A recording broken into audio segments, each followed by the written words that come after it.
And hello, everybody. Welcome to today's State of the Union social media address. I don't know if you know this, but we have actually been joined by a queen today. We have a queen in our midst, and we are honored to be joined by the queen of Facebook, Mari Smith. For anybody that doesn't know Mari, she is known as the premier Facebook marketing expert and top social media thought leader. Forbes described Mari as the prominent Facebook expert. Even Facebook asked her for help. Facebook headhunted and hired Mari to teach their business throughout the US. This included how to use the platform and create the company's blueprint certification program. IBM named Mari as one of the 7 women that are shaping digital marketing. Mari has worked with a wide range of industries over the past 15 years, providing strategic and social media consulting and training services. And I will personally say that behind the scenes, I've had the honor of working with Mari and trying to get her here today for the last few months. And it's been one of the highlights of my career because she truly is so thoughtful, so caring, so detail orientated. And I got a sneak peek at what you are about to learn today, and I was blown away. So Mari, I think you got to take the show away. Thank you so much, Jade. It's a delight and a pleasure and an honor to be here. And right back to you, my fellow expat. It's so much fun to work with the AWAI team. And we've been working together for a few years. And of course, here we are about to dive into this wonderful webinar. And you know, just real quick behind the scenes, everybody, we were kind of pushing the envelope with the Facebook tech. And I was encouraging the AWAI to use the cross-post feature. And some of you might know that, might be familiar with that. So when you cross-post, when one page goes live, it cross-posts to the other.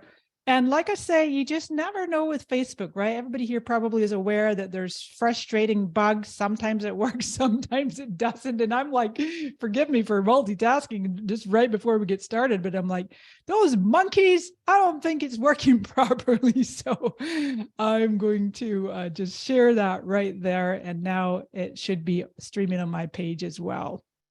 So funny because the first thing Facebook says is turn your post into an offer. Silly billies, what are they up to? Okay, there we go, my friends. You should see my screen now, and feel free to ask any questions at all. I love questions. We will have plenty of time to take your questions, and we'll just dive right in. So, of course, this is the American Writers and Artists Institute that I'm teaming up with here, and they brought me in as a guest to lead this webinar. So the title is Making Money Writing for Social Media in 2023 and Beyond. And also, I'm part of what I'm talking about here today is what I'm calling the State of the Social Media in the Union address. So I'm going to give you Mari's take on what the heck is happening in the world of social media and what you can do to take advantage of some trends coming up and some things I'm going to recommend that you stop doing that could be hurting your marketing. And then some things that you can be doing. Three tactics that really are working that I want you to be focusing on. Let me just pause the share for one quick second and make sure everything is floating nicely in the background here, and the stream is picking up the slides and everything. Okay, beautiful. Okay, excellent. Thank you. Resume share. All right, diving right in. Of course, many of you already know me. If you're watching this on my page, or I told you about this through my audience, you're familiar with me. Of course, the folks that are maybe you're being a member of AWAI for a long time, or you're new and you're new to me. I have been doing this social media thing since 2007. Gosh, this is 16 years. They call me the Queen of Facebook. I don't mind that title. Someone else gave that to me. I'm Scottish, Canadian, and Californian. I call myself Scandifornian. So I'm a triple nationality with 3 passports. That's my little claim to fame. And I just really love what I do. I'm very passionate about empowering other leaders to be successful in your own right, whether you're a writer, you're a freelancer, you're a social media professional, you run a small agency, whatever that might look like. We're here today to support all of you. What we're going to cover, as I said, my State of the Social Media Union address. Then we're going to get into 5 social media trends that are very much peaking right now and how you can take advantage of them. 3 things I'm going to ask you to stop doing that probably hurting your social media marketing efforts across the board. And 3 things I want you to focus on, as I mentioned there. And then we're going to finish up talking about the impact of the AI, artificial intelligence, on writers and the social media industry in general. So like we say, any questions at all, you just pop them in the chat there. And my good friend Jade here is going to be taking care of you once we get through this content. It'll take about 45 minutes or so. And this is an instant replay. If you are tuning in through Zoom or any of the Facebook channels, you'll get an instant replay. So first off, I want a little participation. I want you to type into the chat. If you're watching this on Facebook, you can put it in the comments.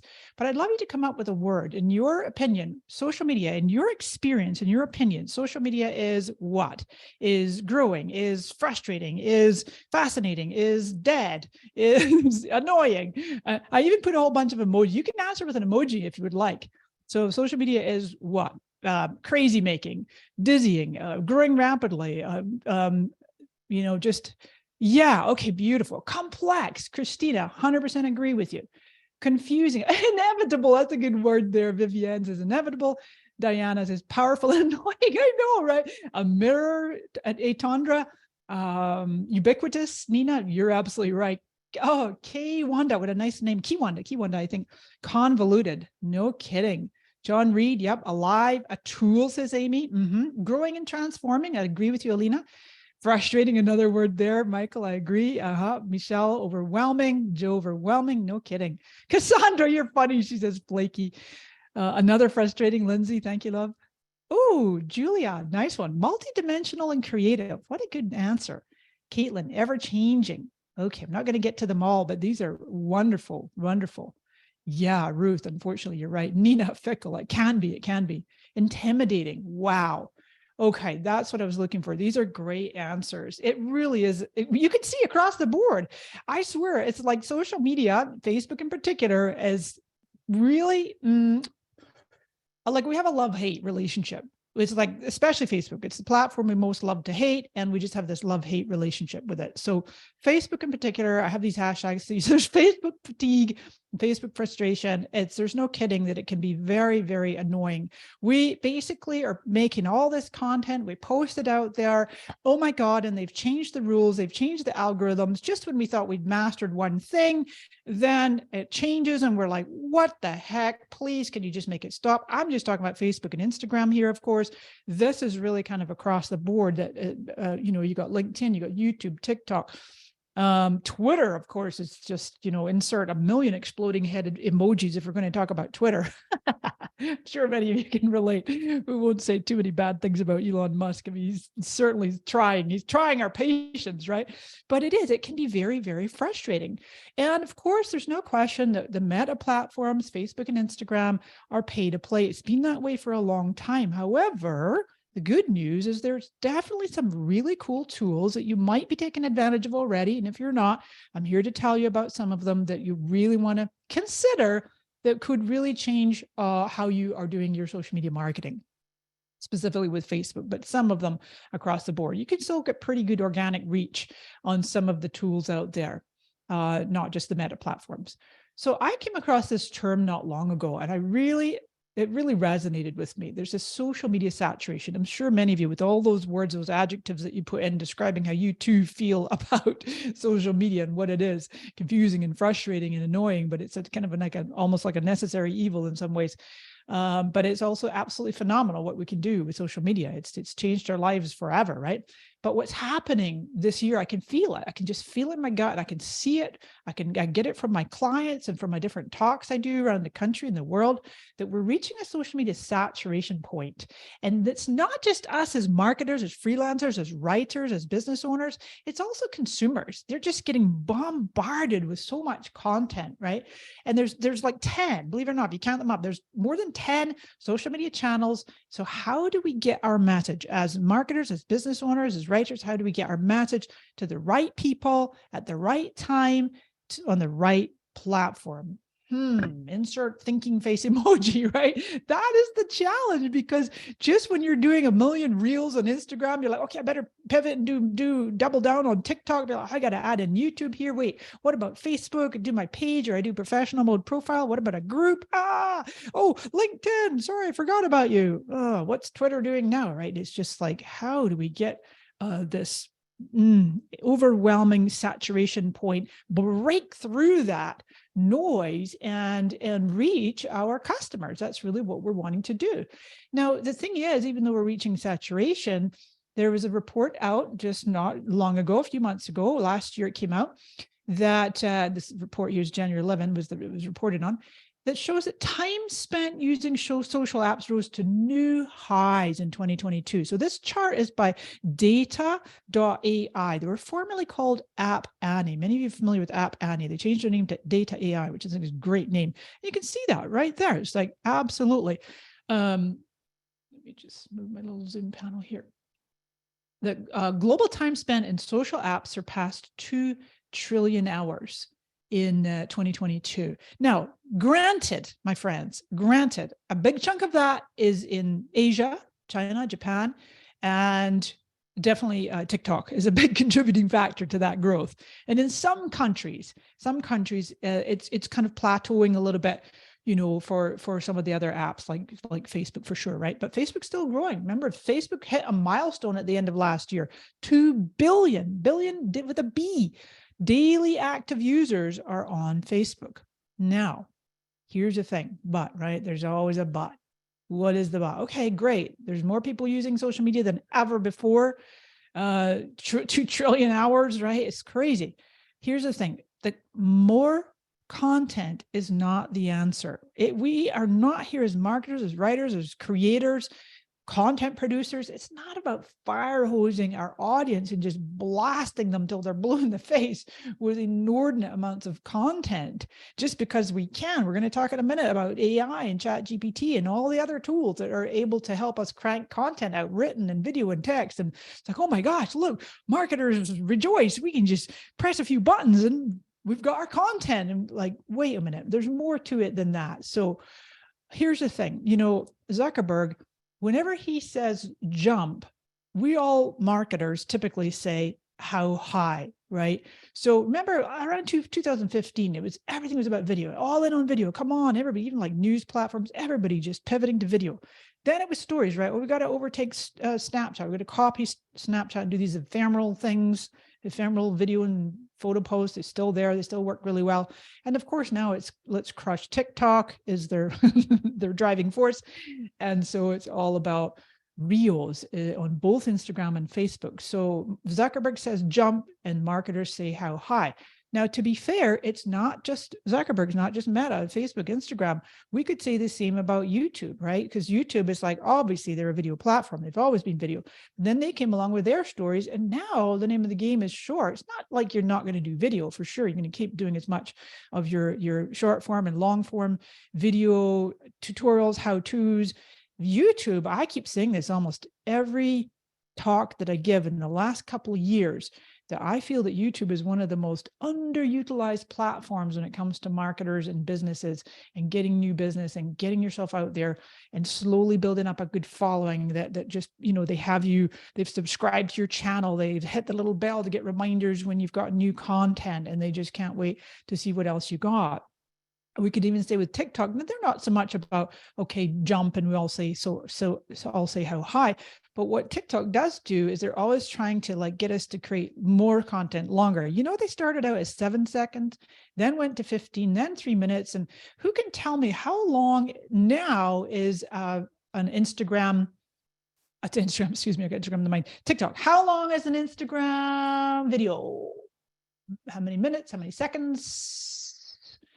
Is the latest, and they were the first ones. Actually, I think it was just right when Instagram announced that they'd gone from 60 seconds to 90 seconds. And then the news came out from TikTok. It's 10 minutes. Liz, I think you got it. Instagram is 90 seconds, I think, for the reels. Instagram and on Facebook, reels are 90 seconds. And TikTok is now 10 minutes. But I mean, they're trying to compete with YouTube, right? The thing is, it's still on TikTok. Shorter is better. It's like the 15 to 60 second TikTok video and reels do seem to perform better. So I wouldn't go too crazy unless you've really seen, you know, accounts out there that are doing super well with the 10-minute format. Then I personally just think that I would keep them a little bit shorter, you know, on TikTok as well. Now, here's the thing. I put this in a few of my talks. This is what I call meta marionettes, or I put all the socials in there, not all of them, some of the big, you know, the big four. I didn't put LinkedIn in there, but between Meta, which is Facebook and Instagram, Messenger, WhatsApp, you got YouTube, you got TikTok, you got Twitter. We are all puppets on a string. We are all basically, oh my gosh, creators, we need to create more content and do more reels. Oh, it's stories. Oh, it's video. Oh, it's live. Oh, professional mode. And friends, I'm here to tell you, it's time to take back control. We need to stop being at the mercy of the big tech companies. And I'm literally going to use the word manipulative because it is. It's a manipulative way to get us, we are all in essence content creators, but we're business owners. We're, writers, creatives, sure. And they're just constantly pulling those strings to get us to do what they want so that they have growth, new users, they have plenty of content, so they can keep putting their ad in there, right? Their ad inventory. And I say to you, it's time to take back control because we need to stop being at the mercy of the algorithms. And sometimes it's up, sometimes it's down. We've got great reach, now we've got rubbish reach. And the fact of the matter is, remember that fire hose girl with the blasting her with the content? It's not about doing more. It's about doing less. I want you to focus on quality content over quantity. Maybe. Now, here's the thing, because it's really hard. And when it comes to social media marketing and strategy, it's not always, I'm going to just stop sharing for a quick minute to make this point. Oh, there it goes. Hovering over the wrong button. What's really important to know is that you want to double down on your quality content and doing a little bit less versus, let's say you're like right now posting three times a day on Facebook or Instagram or some of your other platforms, and it's not quite reaching, it's not quite getting the traction that you want. So you get together with your marketing team, your content creators, and you're like, you know what, let's double down. Let's go 5 times a day. And then you've like, wait a minute, now I'm hardly getting any reach. So it's almost like it's counterintuitive. I don't want you to post more thinking that that is what's going to create the results. I'd rather see you post a little bit less and go deeper with the content that you are producing. Unless, well, that's the point I was going to make. I lost my train of thought. But the point was, sometimes it's hard to be prescriptive when it comes to, hey, everybody, here's the social media approach that will work for everybody, every business, every niche, every vertical. Because that's not always the case. Here's the thing. You could come back to me and say, hey, Mari, we post 5 times a day and we get crazy epic reach and engagement and click-throughs and leads and sign-ups. It'll be great. Awesome. You found your sweet spot. Stick with the 5 times a day, right? Now, here's the thing, though. There is a sea change happening. I've talked about this in a few of my different presentations over the last year or so. And I'm super duper duper excited about this sea change because I can see and feel and sense in my own clients and my own peers, even some of my peers, where it's like, wait a minute, let's take back control. Is the name of the game really just pushing and shoving to get as much reach as possible, as many likes and, as much engagement? Like, wait a minute, engagement doesn't pay the bills. We want engagement. Sure, we do. But what we really want to do is shift. The social media is shifting away from this constant push for the vanity metrics. You can call them proxy metrics, but vanity is typically the public facing growth in followers, growth in number of likes, engagement, video views even. We need those. Don't ever think that they're not important. They are important, but they're not the be all end all. What I want you to do is to ride this wave, this sea change, and move towards focusing on metrics that matter, which is generating more business, traffic, leads, and sales, but doing it in a really authentic way that builds relationships and community, and that you're focusing on what's important to you, making sales, growing businesses, cultivating and nurturing relationships with your audience, as opposed to following the agenda of these big tech companies. And they're like, come on, switch to professional mode, crank out more reels. And so you're just off down a rabbit hole doing what they tell you to do. And then you're like, wait a minute, how is this getting me more leads? I'm just busy being a content creator. Okay, so Mari's on our soapbox today. So what we're going to do is shift into these 5 social media trends, what's coming on the horizon, how you can prepare to get ahead. All right. Trend number 1, who can guess? Probably take a guess and take a sip of water while you're typing your answers in. You can probably take a guess possibly from that picture. It's hard to find good pictures to illustrate this one. A little sippy sip. Ha ha ha. Oh, Pam, thank you so much. Mari's soapbox, the best social media one around.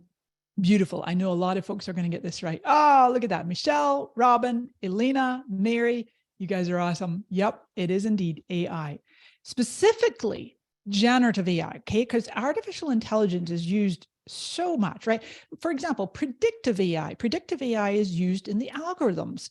TikTok uses it, Meta uses it, all the algorithms, Twitter. Predictive AI is like where it knows you better than your own mom and spouse and dog put together. Here I go being facetious again.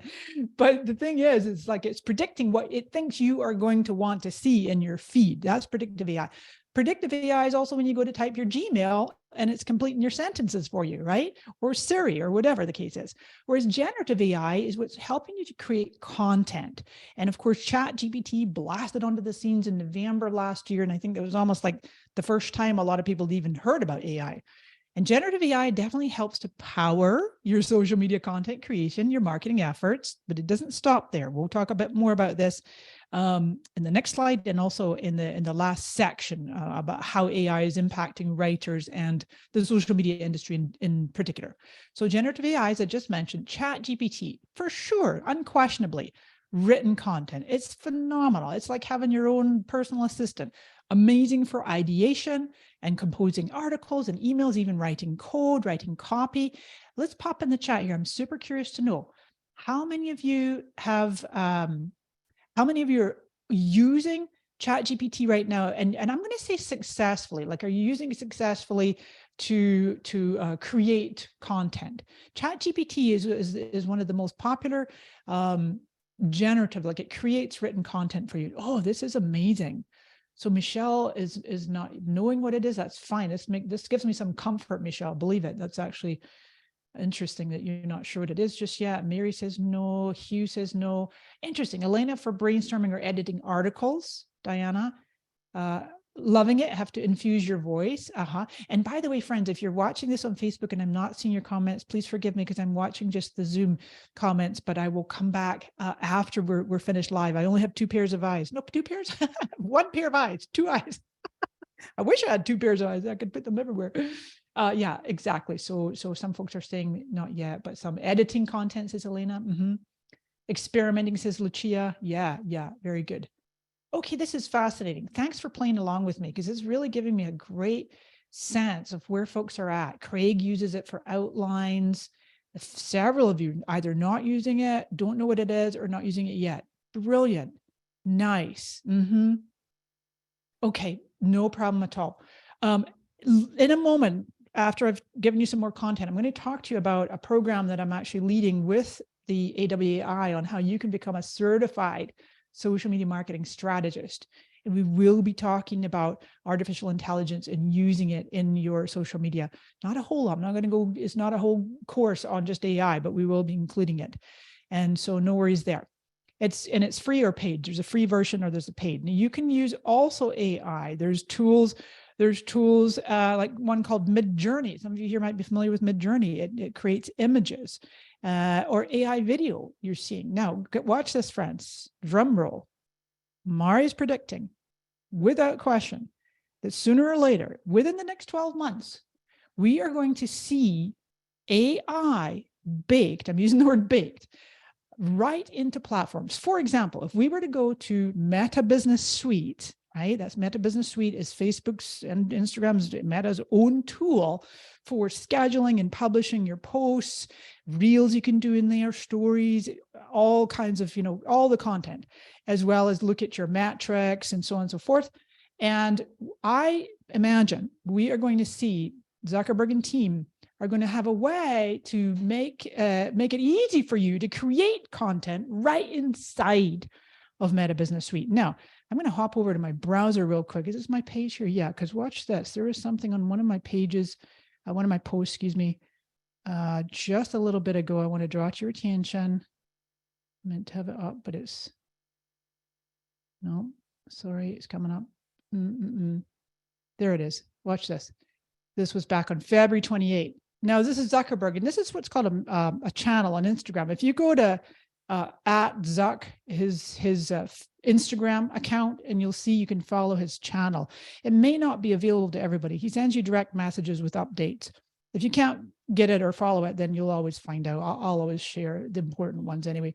So Zuckerberg said back on February 28th, that Meta has a new turbocharged focus on AI. They're creating delightful AI experiences, AI personas. Friends, I got to tell you, I don't even know what that is. I think what they're going to do, though, my best guess, they're going to take our little avatars, right? You know how we have those avatars? Yeah, so it's supposed to getting us used to being like in the metaverse, whatever. Excuse me while I roll my eyes. But maybe we're going to have like AI versions of ourselves that will interact with AI versions of other people. And so then we'll just hang out on the beach and the AI will do our work for us, whatever. I don't think that's ever going to happen.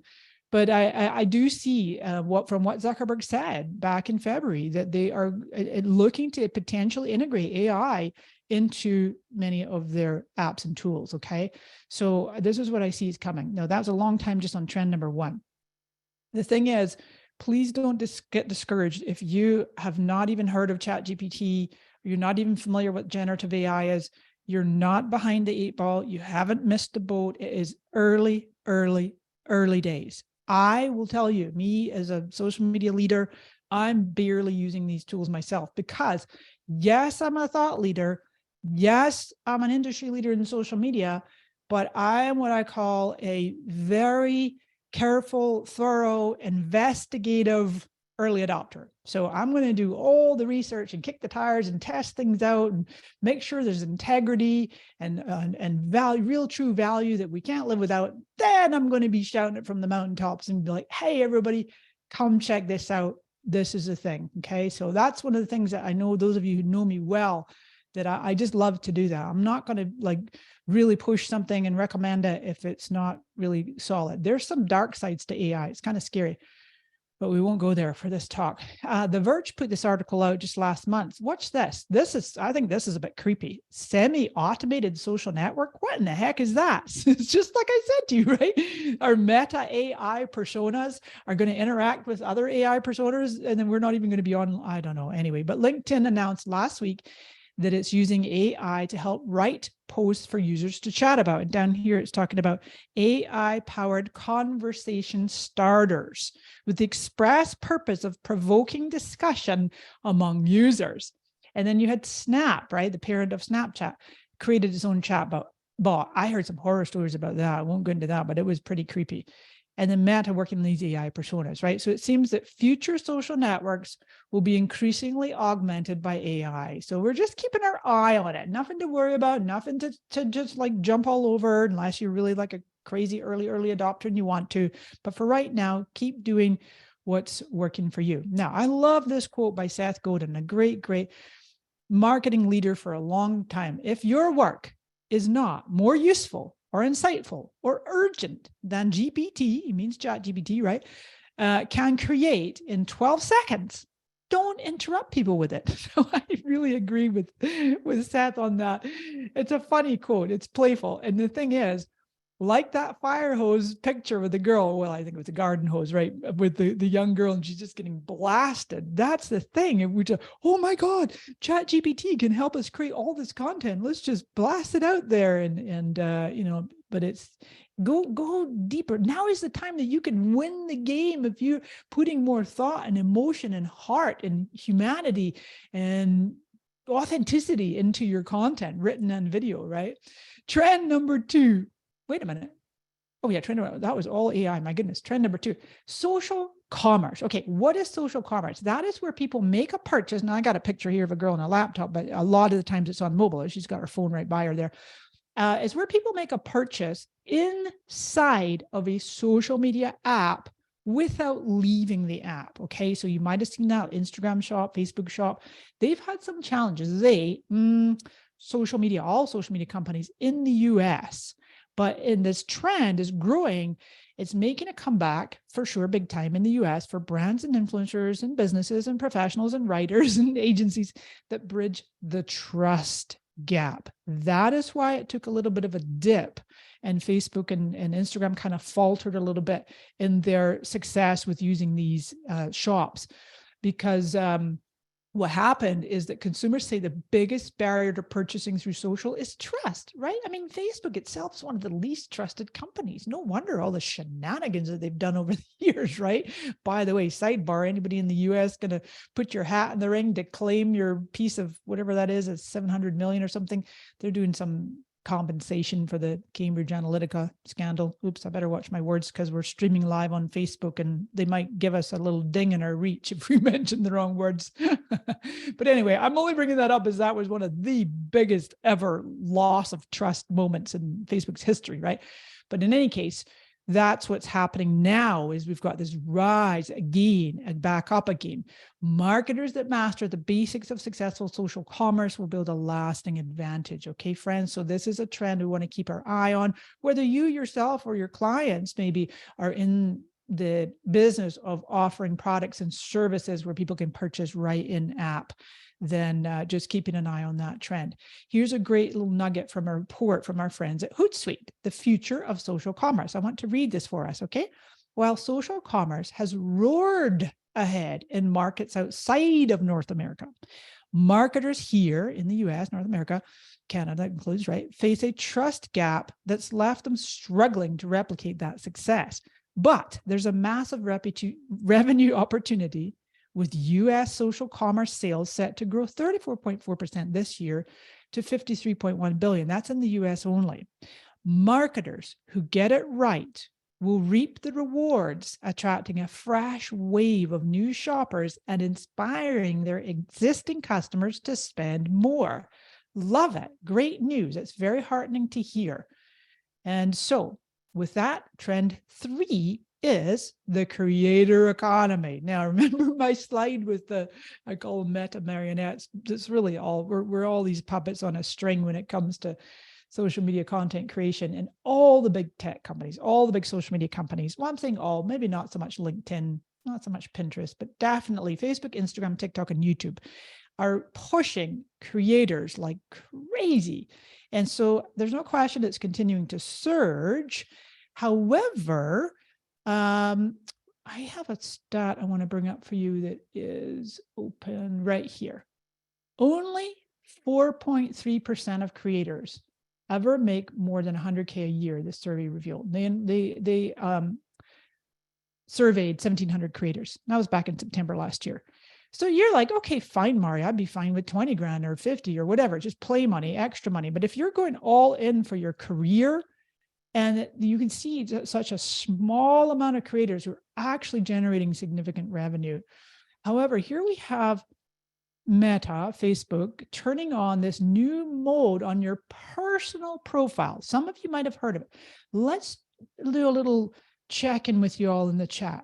Can you tell me if you have enabled professional mode on your personal Facebook profile? If you have enabled professional mode. Now, what it is, you know, it's in essence, it's no different than having followers. Like you can already have followers if you want. You can choose to have followers off, even if you're on what they call classic mode. But as soon as you switch, you'll have this little, if you can see where my cursor is, it changes. It'll say profile, and then you can choose your category. In this example here with Brianna, she's a digital creator. What it does, it gives you access to metrics. So you'll be able to see insights on every single post, your reach metrics on posts, just like on a page, insights on your audience, like what countries and ages and demographics. And then the big thing is you get access to monetization tools.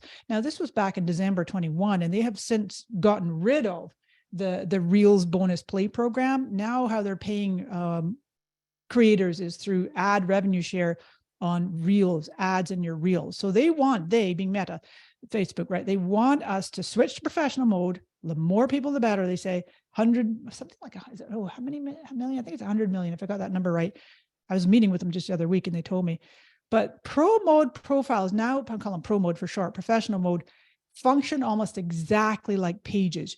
You also get access to the boost button, right? So you now can boost your posts. Now, let me just peek in on your chat. So a number you're saying, no, you have not, you don't know what it is or the benefits, says Cindy. Exactly. Oh, Diana. Yeah, Diana says enabled and then disabled. I did the same. I enabled it as soon as I could way last year. Like I had it for the first 6 months of last year. And right away, my reach spiked. It went through the roof. I'm like, oh my God, this is awesome. And then it slowly over the 6 months just started tapering off. And I think because I wasn't doing that many reels, I think that they really want us to do these reels. And again, that's why I just get suspicious of these monkeys where they try to, tell us what to do and force us to do, come on, this is a thing. And they're leading us with their own agenda. And they're like, wait a minute, is this really right for me? So the interesting thing is, watch this, I'll show you one example here on creators. This is my friend here, Austin Armstrong. He made the switch to professional mode. He has 800,000 followers. You see right here where it says profile entrepreneur. Now, and he was a fellow speaker at Social Media Marketing World just last month with our good friend Mike Stelzner here. And so, and actually Mike featured Austin in his opening keynote. And Austin has this quote where he says he sacrificed his friends and family for reach. And so that's what you got to think about. You can still post to friends only on professional mode, but the name of the game for professional mode is to get maximum reach and maximum followers and basically turn your profile into like a page, a business page.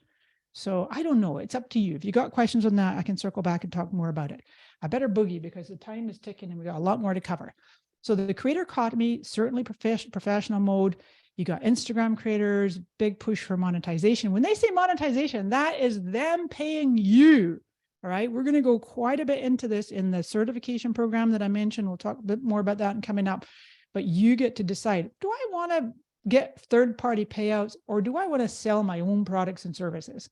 To me, the monetization part is just like icing on the cake, right? It's just spa money, maybe, or Starbucks money, right? YouTube creators and TikTok creators. So I actually have these open for you because I want you to get a sense of like what kind of like people they're targeting, right? So it's almost, to me, I almost always see a very young demographic. This is facebook.com/creators. Cultivate your community, right? And then there's this page that they have, Facebook for creators, and you can just see the different types of folks that they have in here. You got YouTube creators. That was Mr. Beast there. Mr. Beast is like the most successful creator/influencer on the planet. And then you got Instagram for creators. And then you got the TikTok, they call it the creator marketplace, where people can actually discover creators to team up with and work with. So, creators is the name of the game, but it might not be the thing for you. It might not work for you. Like I say, I'd rather you make money selling your own products and services because then you're in control. You're not at the mercy of the algorithms and whatever whims these companies are doing. Anyway, moving along. I know I'm spending a lot of time in these trends. Number 4, I really love this one. Owned. When I say owned brand communities, that means it's a group. Usually it's a group that is owned by a brand or an organization, and using it to really get to know their tribe, their people. And you can use groups to supplement your social media marketing efforts. And the example that I want to share with you is Canva. Everybody's heard of Canva, right? Canva has this wonderful design community, it's called, and they have 300,000 members. I think I have it open for you just up right here. Yeah. One of the things I love that they do is here we have like Charmaine from Canva. This is a page. This is not a personal profile turned into professional mode. They actually have pages for their moderators. There's Charmaine, there's Ed, really clever. And they're very participatory and active. And it's just a lovely community. They're very encouraging. It's one of my favorite things. I have my own group. Many of you remember the Social Scoop group where you can get a lot of support with your social media. So number 5, and we'll move right along. I love this one too, as I know we're talking to a lot of writers. This is the American Writers and Artists Institute that I'm teaming up with to bring you this lovely webinar. And this one is a renaissance of the written word. I love that word, renaissance of the written word. And here's our friend Jim Carrey, because you might not always use a pen. Maybe you're tapping away at your keyboard, and maybe use AI to get started, but mostly you're more than likely going to use your own talents, your own skills, your own humor, your own personality to create the written word. Now, the Renaissance, here's the thing. We've got this massive amount of video everywhere, right? It's all about the video. So you can actually stand out by creating timely written content as well. You've probably seen a surge in things like niche newsletters. You got Substack is a very popular place to do newsletters. Another one I see a lot of folks using is called Beehive, using these great newsletters, free or paid newsletters, right? Helpful how-to articles or mesmerizing stories. I don't know about you, friends. Let me just take a quick poll again here. I'm going to check in with you. If you were given the choice, if you've got side by side on a page, you've got like, let's say short form, everybody can consume short form, but let's say it's like a 4-minute video. Yeah, we'll make it 4 minutes, whatever. It's just an arbitrary number. You've got a choice to watch a 4-minute video or the exact same content is written and you're just going to skim through the writing. Who here would rather watch the video versus skim written? Yeah, just let me know in the comments. Pam says video. Yeah, Hugh says read the text. Michelle, I'm with you. Talwani, she says written 100% of the time. Brenda says video. Bill writing. Liz says written. Exactly. Skim written. Right. Yeah. So see how it's a mixed bag. Now you guys are awesome. Thank you for playing along here today. Yeah, because the thing is, yeah, Brianne is saying video, although I do like to have written to come back to. Exactly. And depends on topics, says Mary. Right. Here's the really interesting things, friend, that what you all are indicating here, I mean, all of us are just can glance at the chat and go, well, wait a minute, what about our own audience? If all I'm giving my audience is 100% video, we're missing out 20, 30, 40% of them, 50 even, I don't know, arbitrary number, right? But just take a guess of people that would prefer, if they're in a hurry, just give me the bullet points. I just want to skim. And then if I skim and I like what I read, then I might watch the video, right? But people are not always in a place to turn on the volume. They're maybe watching in a public place and so on and so forth, right? So yeah. Michelle, good point. She's saying, I wonder if written wins for those of us who are older. Yeah, I think maybe the Gen Z they're just so used to video, right? All right, so let me move along here. We've got a lot more to cover, and I promised Jade I wouldn't go too long, but I know you're loving the content. I can tell by your participation. So we're going to zip through 3 tactics to stop doing, and then 3 tactics I want you to really focus on. These tactics, 1 second, we'll set. They can actually hurt your social media marketing efforts. So number 1, I want you to stop publishing almost nothing but link posts. Now, this certainly goes for Facebook. Obviously, it doesn't apply to Instagram because even though now you can put 5 links in your bio, you still can't put links in your comments and your posts, which is really annoying. Why don't they just give us that already? But mostly I'm talking about Facebook, but also for Twitter. I see link posts on Twitter don't get as much reach, maybe LinkedIn. But the thing is with link posts, especially on Facebook, they actually get the lowest reach. Now, you may not know, but every quarter, Meta puts out this report. It's called the Widely Viewed Content Report. And watch this, friends. See that darker blue piece of this blueberry pie? That's posts with no links. Now, this is just in the US, what they do the report. Feed content views from viewers in the US, no links, 92.5%, with links, 7.5%. Now, I suppose the good news is of the 7.5% of views that did include a link, that piece I've highlighted in yellow for you there, the link posts do typically come from a page that the person followed. Now, another thing to note, it's not in my slides, but a little sidebar here. You know how Zuckerberg, Meta, Facebook, Instagram are so good at copying. It's like their middle name. All they do is copy, right? So TikTok has this thing called the discovery engine, right? Where they have this For You page and the algorithms that know you so well, it's going to select content and usually from people that you don't really know. Well, Meta has the same thing now. So both Facebook and Instagram, as much as 20% of the content you see in your feed is from people and pages that you do not follow.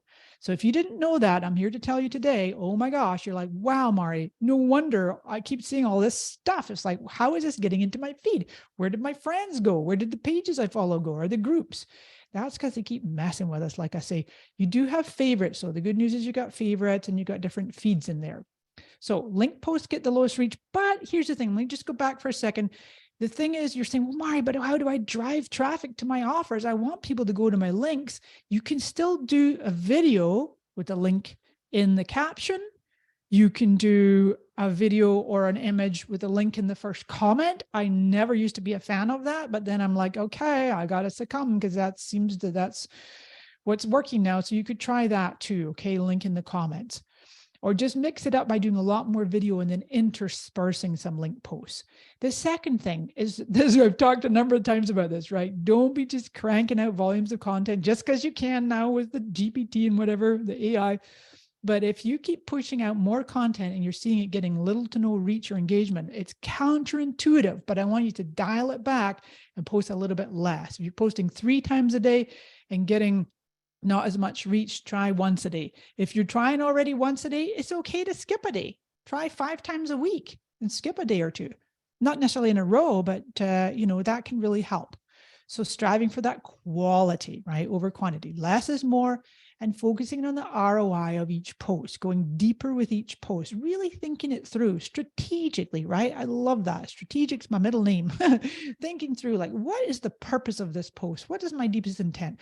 What do I want people to do or to feel, or to what action do I want them to take after they've read or watched this post, right? And then the third one, this is a big one, friend. If I look at your social media, maybe not anybody here, but if I look at the content that you put on your social media channels, the number one thing that I see missing across the board with so many businesses of all different sizes is they don't put calls to action. Calls to action. There's this crazy myth, this urban legend out there that says, oh, you can't use social media to sell. No, don't be selling in your social posts. Of course you can. You can tell people to buy now or sign up or download or click here or join our group or here's a free gift or whatever it might be. It's absolutely okay to include your calls to actions, because guess what? Here's a really critical point, friends.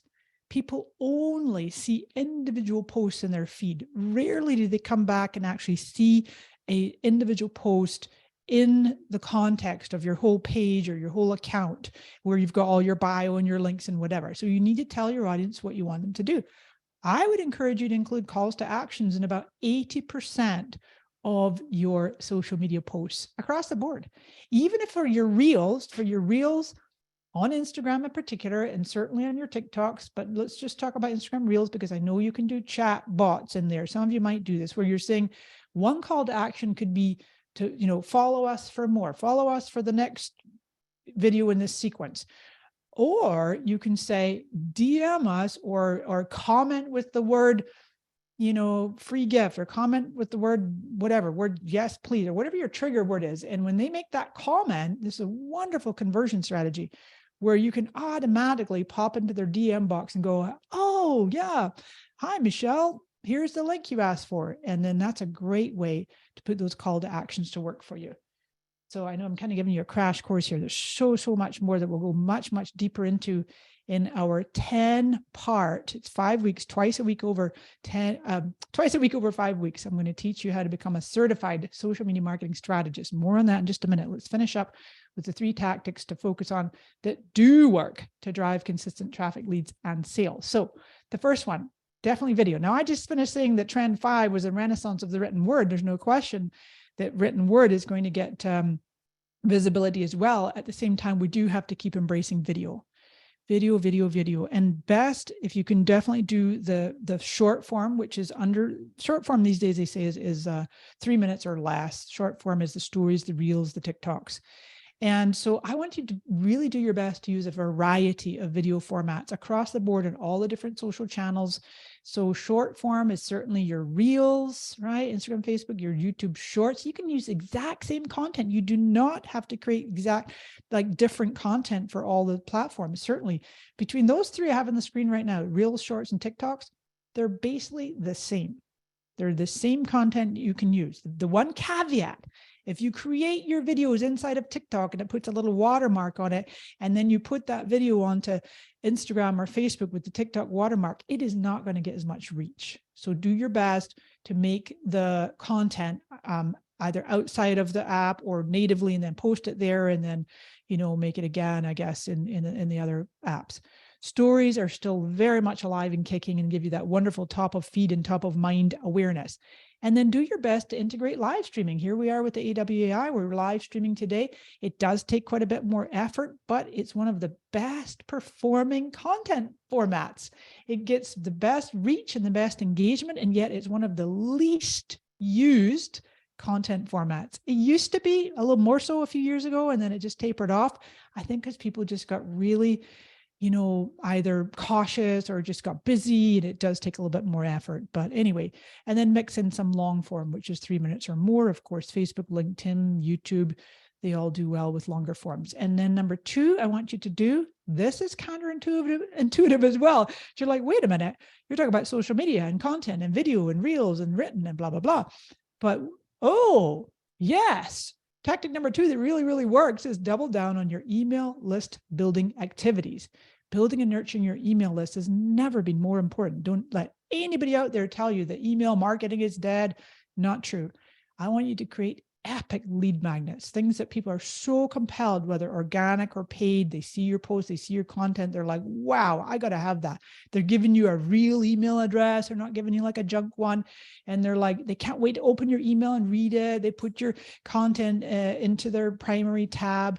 And your calls to actions on your social media posts are going to drive people to those compelling opt-ins. Of course, you want to provide tremendous value in the email sequences that you follow up with. You don't want to immediately just spam people and, hey, buy my stuff, buy my stuff. We know there's marketers like that, right? Nobody here. And then actively scrub your list. That is where you're keeping your list clean of emails that have bounced, they're not getting open, you can't really reach them anymore. You just really want to stop emailing people that you are not able to reach anymore. Of course, if they've opted out, or there's junk emails, or there's bounces. And there's, depending on what system you use, there should be a way for you to do that inside of the app, or maybe using a third-party tool, of the platform. And then definitely, this is more complicated. We're going to talk about this in the certification program, how to create custom audiences, segmented, based on your email list, your email subscribers, and then go even further to expand with lookalike audiences so you can really, really grow your reach and your business and leads, right? And the third one is the community. Now, I mentioned this as the trend 4 earlier. It's a growing trend, and it's definitely working. So some tips for you. Many of you here might have a group. Let's just take a quick question here. Friends, how many of you are running an active Facebook group as part of your business strategy? You're driving people there, it's maybe connected to your page, maybe you include it on your website, your emails, and that you have a relatively thriving, I'm saying relatively, because sometimes it really takes a bit of time to get that traction and get a group really going, right? So making sure that that's working well for you. So there's a Facebook group is one way to do it. I see Diana says, yep. Heather says, yep. Keith Snow, Catherine. Hi, Catherine. She says, yes, it's worked brilliantly to increase sales. Good for you. Oh, Brianne runs one for a client. Works well. Love it. Ana Fernandez, Mexico. I have a couple of very large groups connected to my community, but I have not figured out how to connect it to my business. Oh, okay. Well, we can talk more about that. Yeah, now Brenda's mentioning LinkedIn because I do have that as your second option. Yeah, so LinkedIn is another one possibility. Or you might think about a third-party platform. My favorite is Mighty Networks. Last year, I started a whole brand new community on Mighty Networks. It's free to join. Well, my community, you have to pay to buy Mighty Networks, very affordable. But I started one called Mari Smith Superstars. And I got all kinds of grand plans for what I'm going to do over there. But it's just a separate, totally separate from the social media where you really can build out your own community there. Fostering real relationships, investing in brilliant moderators and community managers. And for those of you that do have moderators and managers, right? Community managers, training your team to know how to upsell. What I mean by that is when people are in your groups and they're asking questions, sometimes their problem can be solved with what you offer invariably, right? They're in your group. They might need help with what you offer. So often it can come across well when one of your team members mentions it. So lastly, and then we'll get to your questions, the impact of AI on writers and the social media industry. So the good news, I was so interested to see your answers to that one of the first questions we asked early on with trend number 1 about AI and ChatGPT, and how many of you are either not using it, not familiar with it, or just starting to use it and dabble with it and experiment with it. Don't believe any of those sensational clickbait headlines out there, that talk about how AI is just going to conquer the world and take over and we're going to lose our jobs and so on. We absolutely need humans. Humans social media writing and marketing services by humans will always be in demand, despite this mega buzz of AI right now. There's no question we need human beings in this time right now, more than ever, if anything, to uphold standards, to not get lost in the accelerated, this massive warp speed that technology and AI is moving right now. You might have seen, even there was like this petition, it was signed by all kinds of, I think Elon Musk signed it, all kinds of leaders in the world signed it, asking for everybody to take a 6-month pause in AI. I doubt it's going to happen, but they were like, wait a minute, this could get out of hand. We definitely need humans. Now, here's a wonderful quote by Paul Raitzer. That's how you pronounce his name. Well, Paul Raitzer, friend of mine, wonderful person, high integrity, authentic. I just was chatting with him. I've known him for many, many years. We just met up again recently at Social Media Marketing World. Paul is the founder and CEO of the Marketing AI, Marketing Artificial Intelligence Institute. And Paul said, AI won't replace marketers. Okay, you're like, okay, phew, good to know, Paul. But marketers who use AI will replace those who don't. And Paul said, you know what? You can replace marketers with any word you want. AI won't replace writers, but writers who use AI will replace those who don't.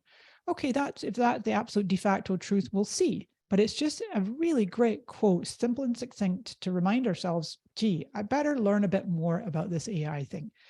And you can even set yourself apart and say to your clients and prospects, you know, I'm going to assure you that the content I create for you is 100% original, authentic, generated by me and not using AI. And I think that can be a competitive advantage. Just because ChatGPT can crank out copy in a single click, we need you, Mr. and Mrs. differentiated individual human being with your human writing skills to instantly spot where the AI generated copy misses the mark, and social media copy needs you to add the human touch, emotionality, personalization, deductive reasoning, and more. All those things it's really hard for AI to get right.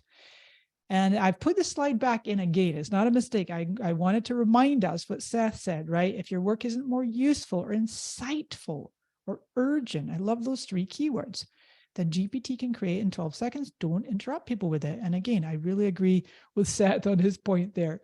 Remember, friends, that only humans can truly discern the ethical uses of artificial intelligence. And we're seeing some crazy things. I was literally reading a headline last night, shared by my friend Mike Stelzner, of some awful situation where somebody's voice had been cloned and used in some horrible blackmail situation. So yeah, we've got to keep our principles, our qualities, our standards, our ethics high, and look out for each other. Use of AI in any process still needs you and your human skills to be the most valuable part of the creation process.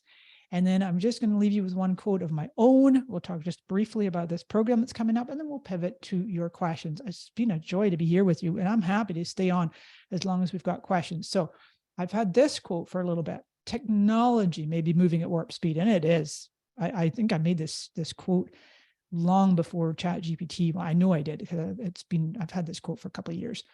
So technology, yep, moving at warp speed, social media, AI, etc. But get this, friends, fundamentally, human beings have not changed all that much. What do I mean by that? I mean that we want to belong. We want to know that we matter. We want to know we're not just a number on a list. I'm talking also about us as consumers.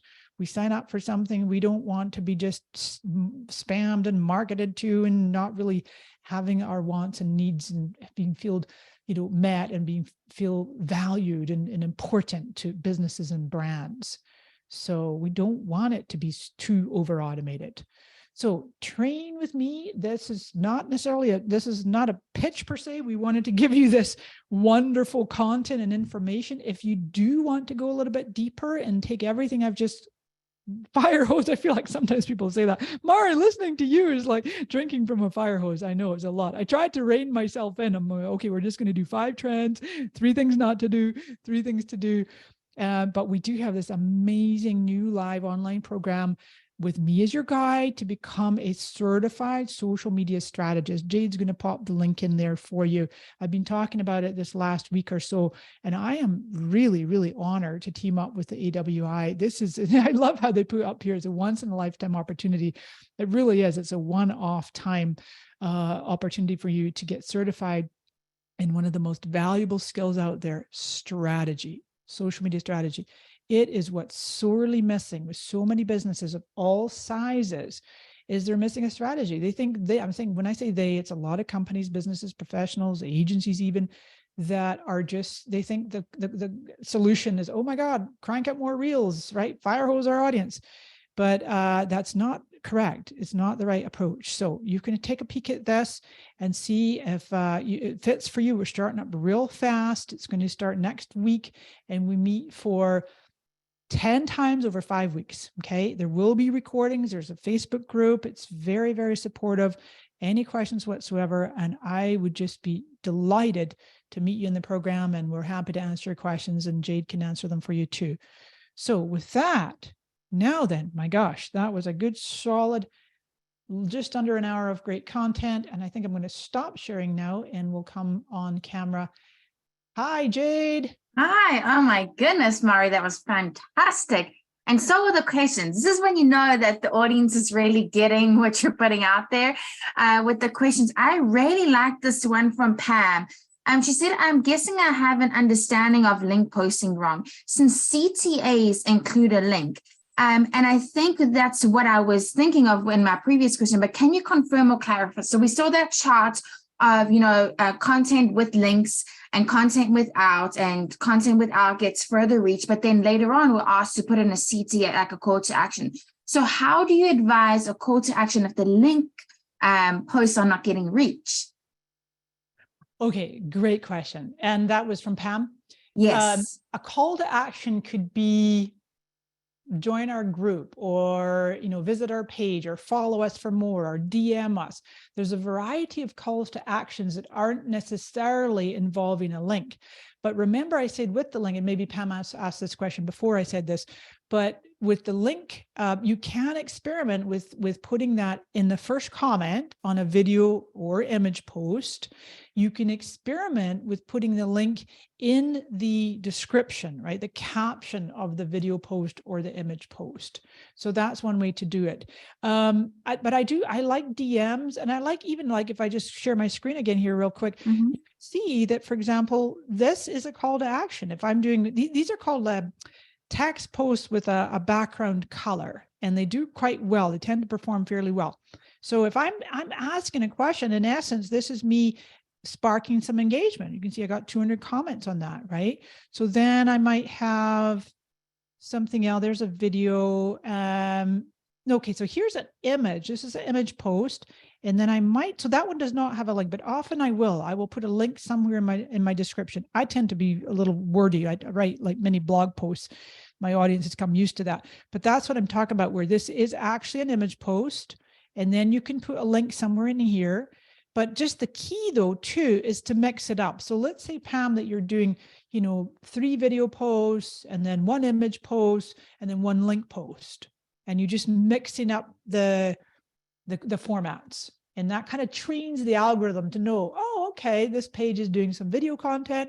We'll give their link post a little more reach.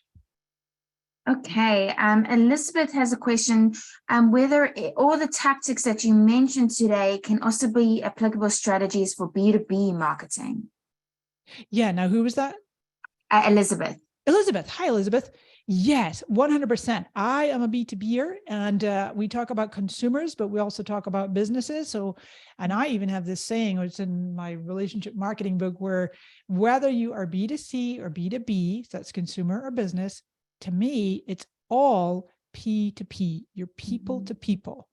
Businesses do business with people that they know, like, and trust. So we're looking to reach into the hearts and minds of our prospects, whether they're a consumer or a business owner. But yeah, absolutely. I will be covering both bases, all bases in the certification program. And what I covered here today too is applicable to B2C and B2B. Okay. Cool. So Lee has a question about the actual course. Yeah. Would a strategist after the course be able to design quarterly campaigns for their clients instead of managing daily or weekly content? Oh my God, 100%. No, I want to differentiate here, Lee. Hi, Lee. Good to see you here. The thing is that you'll see after the 10 sessions that you can craft what sits right for you. Like I personally, my 16 years of being a social media expert, I have experimented a little bit with providing done for you services where I create content or I run ads. And I know for me, it's not a fit. I don't like doing it. I don't want to be responsible for getting the results that the client's looking for. I rather train them and help them with their strategy, and then they implement. So Lee, to your question, that's dependent upon whether you want to offer the done for you content managing services or the strategy or both. But you can absolutely, after this course, you'll be able to do quarterly strategic campaigns, help them to map it out, and then maybe encourage them and or train them to have in-house or outsourced implementers. All right, so hopefully that's helpful. Awesome. Oh, I should say before I forget, if there's anybody joining us that is a part of our Circle of Success or Infinity, the link for you, I know we posted a link to the course in the chat, but the link for you is on your member page. So if you're Circle of Success or Infinity, the link is on your member page. Rachel has a question here, which I'm sure you're used to dealing with, Mari. She said, I love the social media is shifting slide in the topic. I've done social media for clients and brands since the days of MySpace. And a huge sticking point is how many times a day are we posting question? How do you steer or redirect the conversation when potential clients have that question? With over 20 years of successful brand management, I get that way too much. I've often been rejected by a potential client because of their obsession of how many posts a day. Gosh, Rachel, what a great point to bring up. It really is an obsession. And I see this from social media marketers and businesses alike, that somehow they think there's like this magic bullet, right? This magic pill, this solution that, okay, if I just hit the sweet spot of the frequency, that's the name of the game.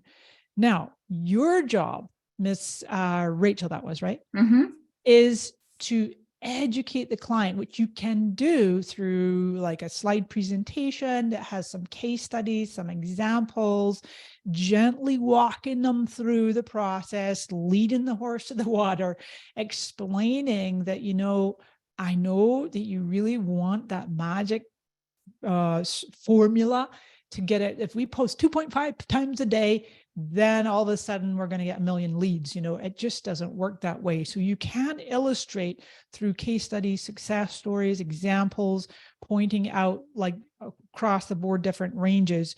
And then you can just simply say, look, let's do this. For 30 days, we're going to test this. I would recommend doing tests when you're doing your organic ads are a bit different. Ads you're going to test over a period of days. But when it comes to organic, I would recommend setting aside like a 30-day period or window in when you can run multiple tests during that time. But you might be saying, you know what, we're going to try twice a day for 30 days. And then the next 30 days, we're going to do whatever, one time a day or every other day.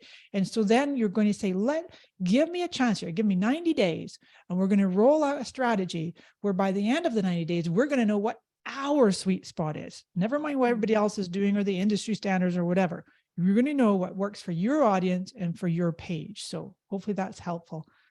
And just follow up from what you were teaching, would you say it's more important that to vary the content versus the amount of times a day? Great question. To vary the content. Yes. And the thing is, all social networking platforms are algorithm and feed based. So if we go too crazy in posting 3, 4, 5 times a day, what we're going to end up doing is competing with ourselves in the feed. The algorithm, which is all AI run, is going to go, well, wait a minute, you just posted at 8 o'clock this morning and now you're posting at 10. Oh my gosh, now you got another one at 1. Which one of these? I'm only going to put one in the feed. Which one of these is it going to be? And so you end up like competing within the algorithm, just going, oh, okay, well, I don't know what to do with that. So I wouldn't go too crazy, but the format, I would mix up the format and just really be careful about testing the frequency. Yeah, I feel like as a user, when I see the same thing all the time, I become like immune to it. You know what I mean? I go, Yes. seeing that, you just keep Mhm. scrolling. Yeah, it's true. Okay. Christina's a question for you. What digital analytic tools or methods do you recommend applying to social media campaigns? Digital analytic tools or methods. Okay, so now the interesting thing, Christine, is there are pretty much all of the, I know for certain, all of the main social networking platforms, social media have their own inherent baked in insights analytics. So you can start there and pull reports and run reports and then compile your own presentation for yourself or your clients. However, you might want to take it up a level and use a third-party tool. I personally use Agora Pulse. I'm a big fan of Agora Pulse. They have a really cool, relatively newish feature that will help you to derive ROI, right? Return on investment of your social media. And you can pull in all the social platforms. So now you've got one destination and you can be analyzing your metrics and looking at, what's working, what's not, and so on and so forth. So hopefully I answered that question Yeah. properly for Christine. Yeah, we have one from Facebook from Kimberly. This is a good differentiator for the course. Will you be hitting on paid strategy as well as a part of the program? 100%. Yeah, remember my slide that said pay to play with that little stash of money? We can't not do paid campaigns. You could, listen, if you're doing amazingly, like Austin Armstrong, our friend here, he actually has a social media agency, but on his personal profile, I don't know if he's doing ads in his personal profile, whatever, but the thing is that for the vast majority of businesses, freelancers, professionals, writers, it would behoove you to learn at least the fundamentals of paid campaigns, specifically on Facebook, but you could also dabble a little bit, maybe with TikTok ads, maybe LinkedIn. I don't know about Twitter these days, but for ads, but where you're going to see with just even a nominal investment that you could exponentially drive more leads and sales. And so we are definitely covering that. We got a whole module that will be talking about conversion strategies, including paid, in the certification course. Cool. I'm gonna double up on this question because there's a couple Instagram questions. Christina's asking, where is Instagram faring in all this compared to Facebook and Twitter? And then Nikki was asking if you have any recommendations on where to learn quickly about Instagram. She has a client that wants to do Instagram, but she has no experience with it. Okay, so where's Instagram faring in all of this compared to Facebook and Twitter? Well, remember that Instagram's owned by the same company as Facebook Meta. And so where Instagram is wanting us to go is 100% as much Reels as possible. They're really bringing in more of the social commerce with the shops, etc. And they have just announced that we've got the 5 links in the bio. I don't know. It looked like Zuckerberg was getting all excited about that. It's like, whatever. Are people really going to tap in and look at 5 links? Yeah. What's the difference if you use Linktree?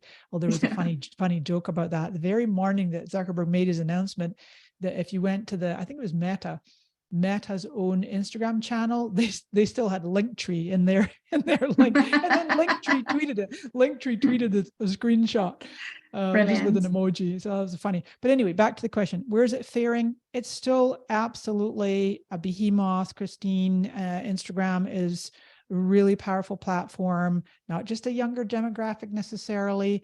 And then you're asking about where to quickly learn more.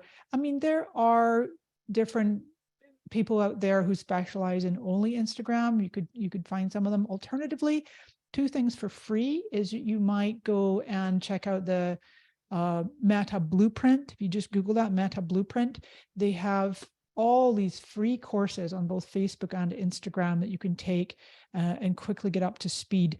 And then the second resource would be to read the articles from Social Media Examiner, socialmediaexaminer.com. They have some very in-depth articles. So hopefully that's helpful. Cool. I feel like, Mari, that this is a topic that we kind of discussed when we were putting together this course.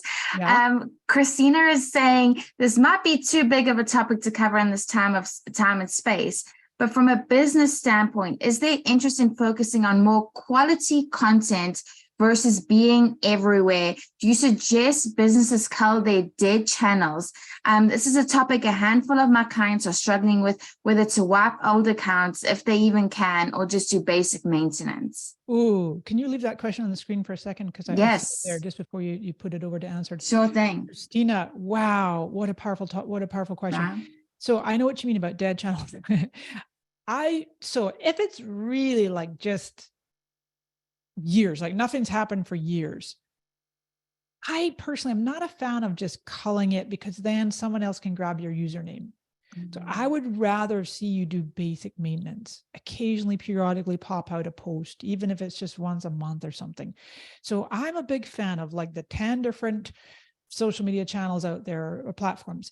I would pick 2 to 3 and go deep. So for many people, that might be Facebook, Instagram, YouTube, or it could be Twitter, LinkedIn, and Instagram, whatever. Most people are probably going to do Facebook, but go as deep as you can, meaning that you've got regular content, you're using all these tools, you're engaging, you've got your offers, etc. And then maybe the others, the rest of them, that you're doing, as you called it, basic maintenance, and where you're just periodically putting some content. You've got an optimized bio, making sure the picture and the cover image and whatnot are up to date. But so it's not getting a whole lot of your attention, but at least you've got something when people come there. You never know when a prospective client is going to come find you, and you don't want them to find an absolutely dead account that's had nothing for years and it has old links and broken stuff, and it's just like a, the lights are on but nobody's home. So and I, like, if you look, I don't do as much these past couple of years with Twitter. I don't do as much on LinkedIn, but I definitely would never dream of shutting down those channels. You got to have your hand and have your hat in the ring. So hopefully that's helpful, Christina. Thank you. Yeah. And I think on top of that, Vicky has got a question. What about, so, like sometimes if you go to post on Facebook or Instagram, it gives you the option to post on the other one. And if you do that, does it decrease reach? Ooh, Vicky, good one. No, not really. No, I mean, because they're 2 totally separate animals. And who knows, because Facebook gives us these tools. It's almost like they want us to cross post and to, have the same content going to both platforms. Remember the name of their game, the little marionettes. They want us to create as much content as possible, and they're making it easy. For example, how many of you here have noticed when you go and you see your memories, and Facebook's always bringing up your memories? I'm not sure that many other platforms do that, but you'll see your stories often or your previous posts, and they make it so easy to share because they just want you to do that one-click share. So I don't think it's going to decrease your reach at all on either or both platforms. Before we forget, can you repeat the name of the tool that you use, Agora? Oh yeah, absolutely. That's Agora Pulse. Agora Pulse. Okay, awesome. Thank you. Of course. Okay. So we answered Christina. Let me keep track over here. So we have a question on the actual certification. Can one succeed in the certification course if you currently don't have much familiarity with social media platforms? I've never cared much about social media, but I understand the need to keep up with customers' needs. Okay, yeah, the really good news is I've designed the 10 modules as exponential. They're going to keep building. And there is content for beginner, intermediate, and advanced. For those of you who are really quite new, remember you get lifetime access to the recording. So it may be that you go through it as a first pass, and some of it you might go, whoa, this is really a lot to take in. Well, you're going to circle back and go through and watch the replays, take more notes. You're going to have access to the group. You can ask questions. And so nobody will be left behind. That's the good news. And so, yeah, it won't be absolute brand new. Here's how to set up a Facebook page, that kind of level of brand new, but it will absolutely not be like so advanced that you'd be like twirling eyes in your head and going, whoa, I can't even keep up. It's somewhere in the middle. It's like Goldilocks in her porridge. Awesome. Okay, Pam has a question, and somebody else also asked this. I answered it, but it'll be interesting to hear what you say, Mari. Pam was asking if you can address how AI might affect the ability to build authority if people think it's AI that actually wrote it. I don't know if people will be able to tell the difference, but I don't know if your take on that. So will it affect authority? I think it already in essence is, and I'm seeing, I saw one of my friends in the industry recently said, don't believe anybody that says they're an AI expert, because it is far too new. It is far too brand spanking new. It's changing daily. Sometimes every hour, a new platform springs up, a new thing, a new whatever. And so it's hard to be out there saying you're an expert. The only expert I recommend is Paul Reitzer, the founder of the Marketing AI Institute, which he founded in 2016. And he wrote a book on it. Like he's my go-to guy for all things AI with integrity and authenticity. But in terms of that authority, I see that the marketers and writers, social media professionals that will be able to set themselves apart are those that actually use disclosures and say, you know what, this content was 100% created by me. This content, I used whatever, AI to make the outline for it. Especially like if you're making it for a client. And don't forget that there's tools out there that are plagiarism checkers. I understand the teachers. My gosh, I feel sorry for school teachers right now, where all the kids are creating their content through AI, and now the teachers are having to run it through plagiarism checkers and make sure that the students have really grasped the subject. And so I think where we're heading is this area of like real transparency. Transparency builds trust, so yeah, that's what I got to say. I actually read somewhere that there's a gentleman in one of the now I'm forgetting the word, like the Harvards, where he's creating an app where it's not just a plagiarism app, but it's able to detect whether AI wrote the content. So that'll be interesting. Okay, so a couple hashtag questions. Carolyn asked thoughts on hashtags and how many to use. And Jenny asked, what about adding hashtags to the end of a post or in a comment? I see professionals using them as a means of offering credentials. So any thoughts on hashtags? Are they still happening? I absolutely do have a thought on hashtag, and I'm going to share my screen, my friends, because this just came up the other day in my social scoop group, in fact. And this person, turns out he's a well-known photographer, and he'd shared that. You can see it's got 80 comments, my goodness. And I'm going to click over to it, which will open it in Instagram. Let me zoom up because it's really small. So he was talking about how he'd spoken to, Instagram, Meta, the other app I will mention, he means TikTok, and now this is his take on it. He has a lot of followers. Okay, what's he got? Almost 300,000 followers. And I got a loud jet going over. Hopefully it's not picking up too loud here. So he's talking about, instead of hashtags, just make sure you're including a lot of keywords in your content. But I love when there's like a topic that's like a little more controversial, because you'll see in a lot of these comments that a number of people are saying, no question, use them. A lot of people saying that you've got to use them. So by all means, come over and have a read of that article. My take on it, having listened directly to Adam Mosseri, who's the head of Instagram, said that max in your caption on Instagram would be 3 to 5. And then you want more, because you can do up to 30 per Instagram post. You want more, put them in the first comment.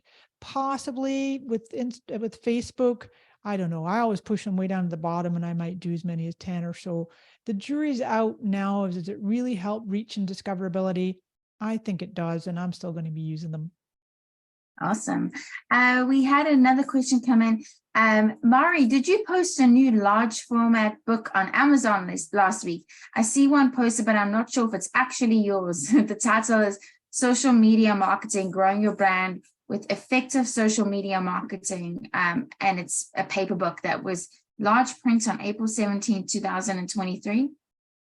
It's by me? That's what they say. Did somebody steal Mari? Is it AI? Crap, I have no idea about this. Oh my God, I bet you somebody's written it using AI with Mari Smith's voice. Oh my goodness. Well, did you ever publish a book with that name, and they could be just doing a large print version? No? What was the title?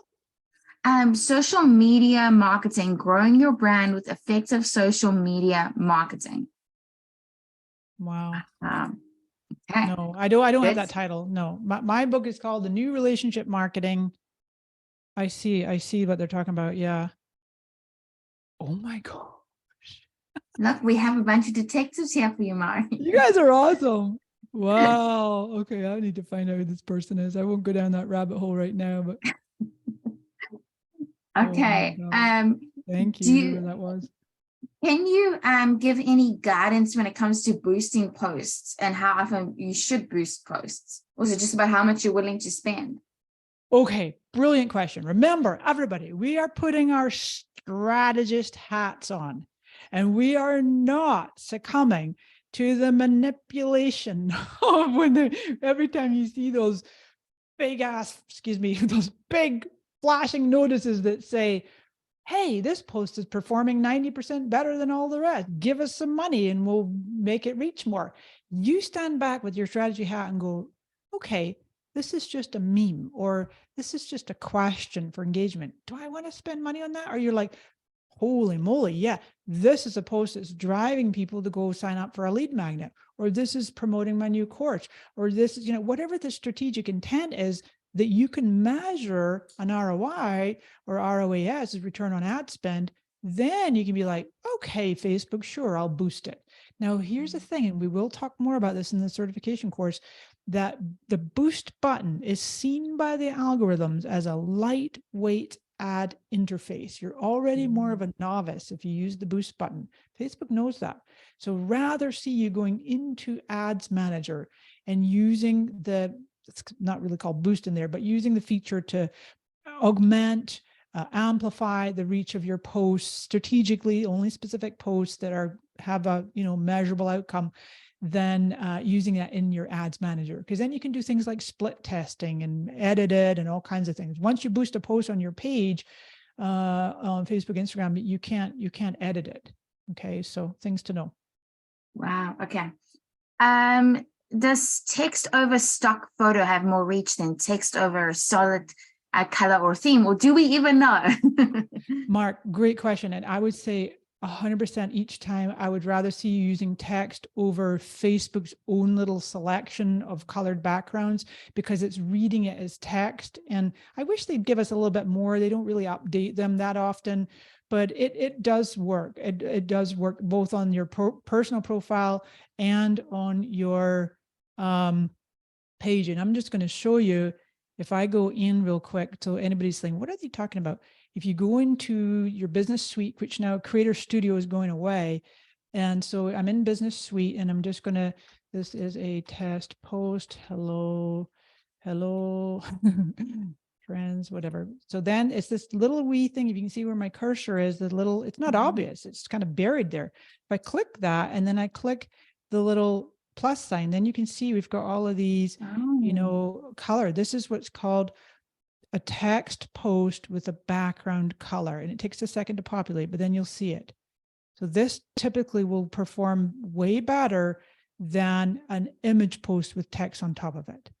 So we'll give it a try. Because it can read the text, and with the image it doesn't. Yeah, it looks at it as an image and not as an image with text. Exactly. Yeah. Right. Yeah.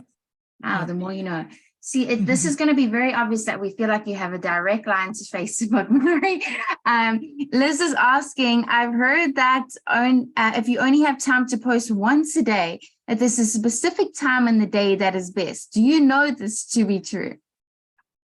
Great question. Yes, and since we have, I think since Facebook brought out the new Pages experience, which has been slowly rolling out, it's got all kinds of changed features, and then they've done away with Creator Studio, and now it's Meta Business Suite.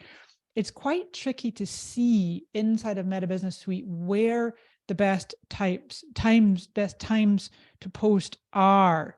Okay, so I'm just going to back to screen share real quick, because if I go publish now, I don't see it. But if I go schedule, and you see this little button right here, it says active times. Honestly, we've had a lot of discussion about this in my social scoop group, and I think it's broken, because there's no way that my audience is most active. Excuse me, this is Pacific time zone that I'm in, 4 a.m., 5 a.m. It used to be so much more accurate. So I would say, again, like test. I know for me, I'm going to get a little bit better reach and results if I do like 7 a.m. Pacific versus like, 10 p.m. or something like that. But yeah, I would absolutely experiment with that. It's not obvious now. They had that thing when your fans are online, and it's hard to find now. That's where it is. Okay. Colleen said to piggyback on that question, but I'm not quite sure which question, but does using a third-party schedule for posts lower reach. Oh my gosh. And that was from whom? Colleen. Colleen. So here's the thing. There's a tiny, tiny grain of truth to your question. However, it's an urban legend that died, I'm not kidding, around 2016, where there was all kinds of tests done. And, back in the day, Facebook didn't really want us to use third parties. There was a tiny bit of lower reach. Now, absolutely not. No truth whatsoever. If anything, you might get more reach with a third party. You just have to test. Try a third party, try some Meta Business Suite and see how it works. But there's no merit to that anymore. No. This question is over my head, so hopefully you understand what Elaine is asking. Are there blockchain-based social media platforms up and coming that are worth paying attention to? Elena, I love your question. And apparently Meta is working on one. There's one called Mastodon. I found it, all those words we were putting in earlier about how social media is confusing and frustrating and whatever. This Mastodon was like, oh my gosh, I opened an account and I had no idea what to do. But, Elena, none that I would recommend right now. You got to go where the masses are. Look, if you're an early adopter and you love to dabble and experiment and play around with some new things, great, have at it.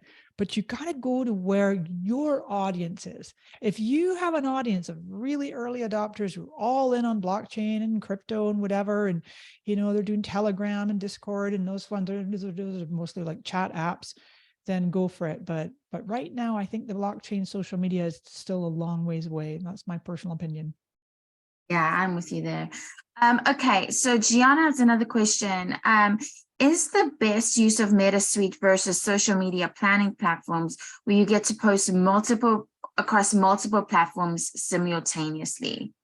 Okay. Is it best? Okay, so which one is best used, Meta Suite or a social media planning platform? Okay, this is honestly going to come down to a personal choice. We had a similar question earlier, so this is kind of piggybacking on that, which is great, because if it depends on your own workflows, if you're doing all your social, if you have help to do your content and your analytics and your engagement, do you rather just yourself or the person responsible or persons have one portal, like one dashboard to look at everything and manage everything? That's why I personally really like Agora Pulse. But maybe you're like, you know what? I use predominantly Facebook and Instagram, and I just like the layout. I like the look and feel. I like the features in Meta Suite, Business Suite. Then go for it and just use that one. Okay. And I would also say, like you talked about going deep on 3. If one of yours is like Twitter or TikTok or YouTube, I can't imagine that the Meta Suite uses that, right? No. Meta Business Suite is only Meta's platforms. Yep. Facebook. Yeah. So then it would make sense. Okay. Wow. It looks like we covered all the questions, Mari. Wow. Okay. Well, MB, if you want to put your question in, it might have just been that we covered that content, but go for it. I want to remind everybody that we start our new exciting course next Tuesday with Mari. I cannot wait for that. So Rachel sharing, she looked at a Discord and community for clients. They asked and totally agree with Mari. It was such a rabbit hole. The user hashtags on the platforms are so low, and you find or create your people. And I found Discords, maybe I'm old, but I found it so confusing. Oh my gosh. I tried to use that Mid-Journey is where you can do AI created images, and you have to use Discord to use it. And I know I'm pretty techie, and I'm a quick learner, but I was just like, okay, this is over my head right now. I don't have time to go down that rabbit hole. Thank God I had Jake.